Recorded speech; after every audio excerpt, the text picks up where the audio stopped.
Kaibigan, bago tayo magsimula, palike and subscribe po muna ako at pahit ng notification bell para ma-notify ko kayo sa lagay ng ating panahon. Maraming salamat po. Taglay ng bagyong si Leon, ang lakas ng hangin na umabot hanggang 130 kilometers per hour malapit sa gitna nito at yung pagbugso ng hangin ay aabot na ng hanggang 160 kilometers per hour. Kumikilos naman ito sa direksyong west-northwest sa bilis na 10 kilometers per hour. So mapapansin natin, bagamat malayo pa yung tinatayang sentro ng bagyong si Leon, ay may tumatama ng mga kaulapan dito nga sa silangang bahagi ng Hilaga at gitnang Luzon. Yan po isang dahilan kung bakit posibleng yung mga kababayan natin dito sa bahaging ito ng Cagayan ay nakakaranas na ng paminsan-minsang pag-ulan at paminsan-minsang pagbugso ng hangin. So ulitin natin, no? Bagamat offshore or nasa dagat pang tinatayang sentro, may mga bahaging kaulapan na to, yung tinatawag nating spiral cloud bands, tumatama na sa ilang bahagi nga ng Luzon, particular na sa eastern section ng northern Luzon. Ngayon, ano nga binasa natin pagkilos ng bagyong si Leon in the next 3 to 5 days? So makikita natin sa latest forecast track ng Pag-asa na posible nga itong kumilos patungo dito sa may bandang dulong Hilagang Luzon.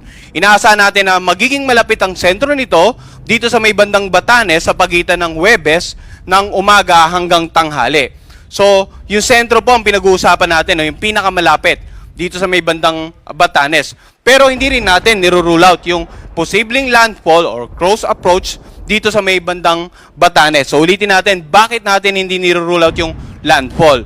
Titingnan natin yung center track, mapapansin natin na halos dito sa may mga dagat sa pagitan ng Batanes Group of Island, tatama yung center track. Pero kung titingnan din natin yung area of probability, nagpapakita ng mga posibleng senaryo na ang sentro ng bagyong si Leon ay kumilos ng mas malayo dito sa pinoproject nating center track. So, ano nga ba yung ibig nating sabihin nito?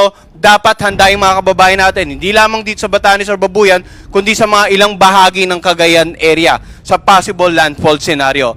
At generally, lahat po ng mga lugar na may warning signal na babanggitin natin mamaya, ay dapat maging handa sa paparating na bagyong si Leon.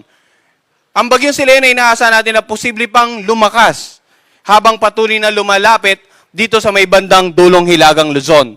At inaasahan natin na sa darating na Huwebes ng gabi o Biyernes ng gabi, posible naman itong tuluyan ang lumabas sa northern boundary ng ating area of responsibility. Ngayon, yung lakas nito, posibleng matamo nito yung peak intensity nito habang lumalapit nga dito sa may bandang dulong Hilagang Luzon. So yung projection natin ng warning signal na ipapakita ko ngayon, maaaring madagdagan pa sa mga susunod na weather bulletin issuance. Sa ngayon, base sa senaryo or sa mga datos na nakalap natin ngayong umaga, meron tayong warning signal number 2 nakataas dito sa areas na naka-highlight ng dilaw. Sa may bandang Batanes, Babuyan Island, dito sa silangang bahagi ng mainland Cagayan, at sa hilagang silangang bahagi ng Isabela. Pag sinabi nating warning signal number 2, masungit na panahon, maalon hanggang sa napakalong mga karagatan. Yung mga pag-ulan, pwedeng magdulot ng mga pagbaha sa low-lying areas. Pwedeng magdulot ng mga pagbaha sa mga areas na malapit sa gilid ng ilog dahil pwedeng tumaas yung mga level ng tubig. Pwede ring magdulot ng mga pagguho ng lupa sa mga areas na nasa paanan ng bundok. Lalong-lalo na po kung sa inyong obserbasyon ay ilang araw nang nag-uulan sa inyong lugar. Samantala, yung mga lugar na naka-highlight ng light blue, iyan po yung mga lugar na may warning signal number 1 naman na nakataas sa mga oras na ito. Natitirang bahagi ng Cagayan, natitirang bahagi ng Isabela, sa lalawigan ng Quirino, Nueva Vizcaya, Apayao, Kalinga, ganun din sa Abra, Mountain Province, Ifugao, Benguet, sa Ilocos Norte at Ilocos Sur. Warning signal number 1 din po. La Union, Aurora, northern portion ng Quezon, kasama nga itong Pulilo Island.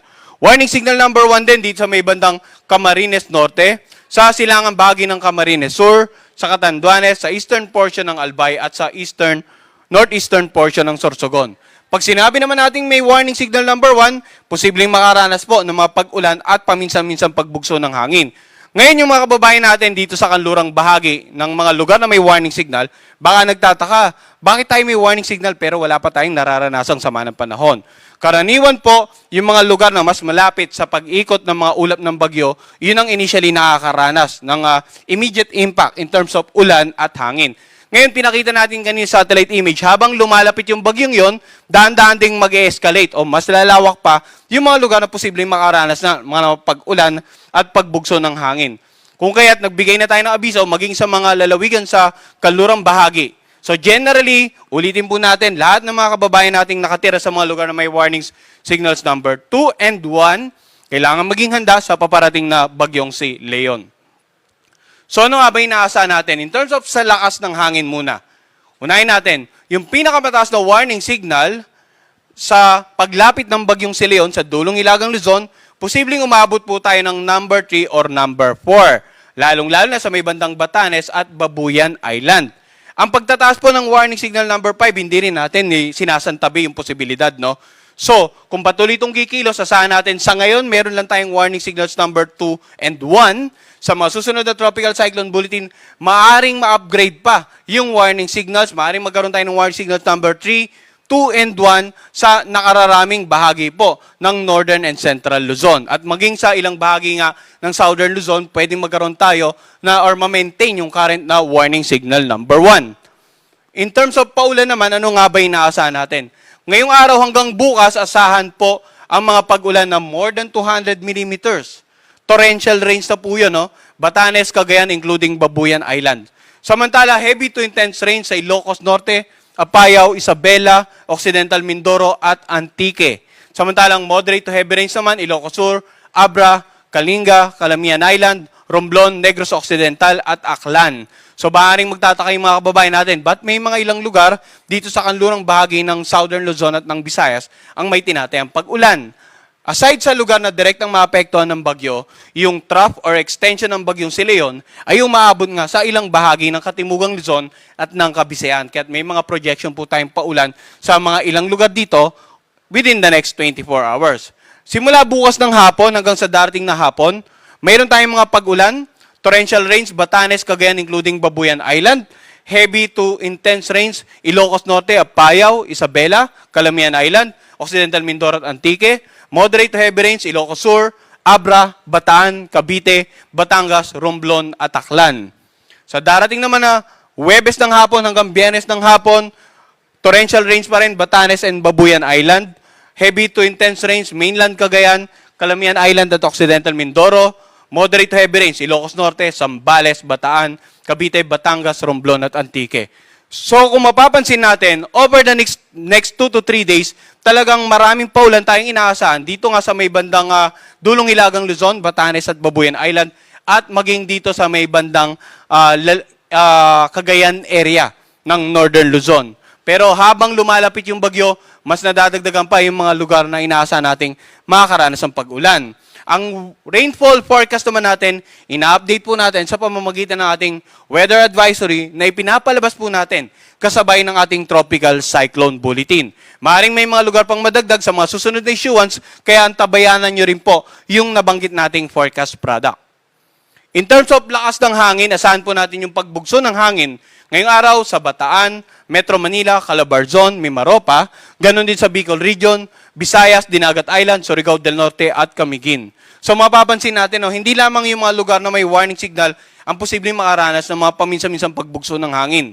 Samantala bukas, may mga pagbugso pa rin ng hangin sa Bataan, Metro Manila, Calabarzon, Mimaropa, Bicol Region, nakararaming bahagi ng Visayas at Dinagat Island. Sa darating na Huwebes, pagbugso ng hangin, Aurora, Quezon, Mimaropa, Bicol Region, Dinagat Island at Bicol Region.